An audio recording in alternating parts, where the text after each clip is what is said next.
আপুনি আপোনাৰ জীৱনত বহু চুৰ দেখিছে, কিন্তু আজি আমি আপোনালোকক কম বিশেষ চুৰৰ কথা। হয়, আপোনালোকে ভাবিছে চাগে চুৰো বিশেষ থাকিব পাৰেনে? এইবাবেই ক'লো বিশেষ চুৰ বুলি যে নামঘৰত চুৰি কৰিবলৈ আহি সলনি হ'ল চুৰৰ মন। চুৰে ডুমডুমা নামঘৰত দি গ'ল শৰাই আগবঢ়াবলৈ নগদ ধন। হয়, নামঘৰত চুৰ কৰিবলৈ আহি এইবাৰ মন সলনি হ'ল দুটাকৈ চুৰত। ডুমডুমা নামঘৰত সংঘটিত হৈছে এই নোহোৱা নোপোজা ঘটনা। চুৰৰ বৃত্তি এৰি মানসিক শান্তিৰ বাবে ডুমডুমা নামঘৰত দুখনকৈ চিঠি লিখি নগদ ধন আগবঢ়াই থৈ গ'ল চুৰে।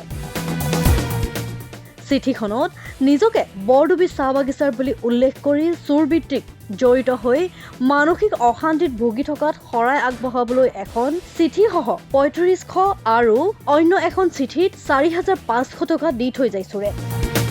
এনে নোহোৱা নোপোজা ঘটনাৰ প্ৰচাৰ হোৱাত তীব্ৰ চাঞ্চল্যৰ সৃষ্টি হৈছে এতিয়া ডুমডুমা চহৰত। উল্লেখ্য যে নামঘৰ সমিতিয়ে চুৰ দুটাই কৰা অনুৰোধ ৰক্ষা কৰি অহা ২৫ মে'ত বাৰ্ষিক নামত তেখেতলোকৰ হৈ শৰাই আগবঢ়োৱাৰ সিদ্ধান্ত গ্ৰহণ কৰিছে ৰাইজে।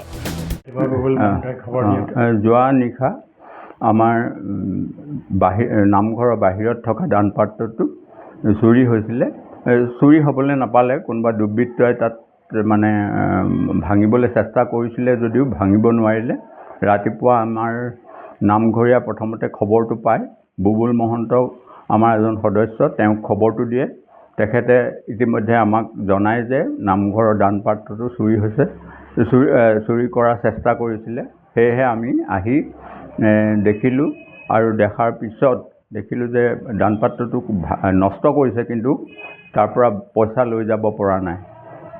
সেই হিচাপে আমি এজন ৱেল্ডাৰ আনি দান পাত্ৰটো খুলি তাৰ পৰা আমি প্ৰথমেই দুখন চিঠি পালোঁ। এখন চিঠিসহ ৩৫০০০ টকা আৰু আনখনত চিঠিসহ ৪৫০০০ টকা, মুঠ ৮০০০ টকা আমি তাত পালোঁ। আৰু তেওঁলোকে উল্লেখ কৰিছে যে তেওঁলোক বৰডুবি বাগানৰ, আৰু তেখেতলোকে চুৰি বৃত্তিত লিপ্ত হৈ আছিলে, আৰু বৰ্তমান তেওঁলোকে চুৰি বৃত্তিটো ত্যাগ কৰিছে, আৰু তেখেতে মানসিক অশান্তি ভুগি থকাৰ কাৰণে নামঘৰলৈ শৰাই আগবঢ়াবলৈ আমাক অনুৰোধ জনাইছে চিঠিখনৰ জৰিয়তে। আমি সেই হিচাপে ভাবিছোঁ যে অহা ২৫ মে'ত আমাৰ নামঘৰৰ বাৰ্ষিক নাম হ'ব, আৰু তেখেতলোকৰ হৈ আমি নামঘৰত এখনি শৰাই আগবঢ়াম, আৰু তেখেতলোকৰ যাতে ভৱিষ্যতে মত চেঞ্জ হয় তাৰ বাবে আমি ভগৱানৰ ওচৰত প্ৰাৰ্থনা কৰোঁ।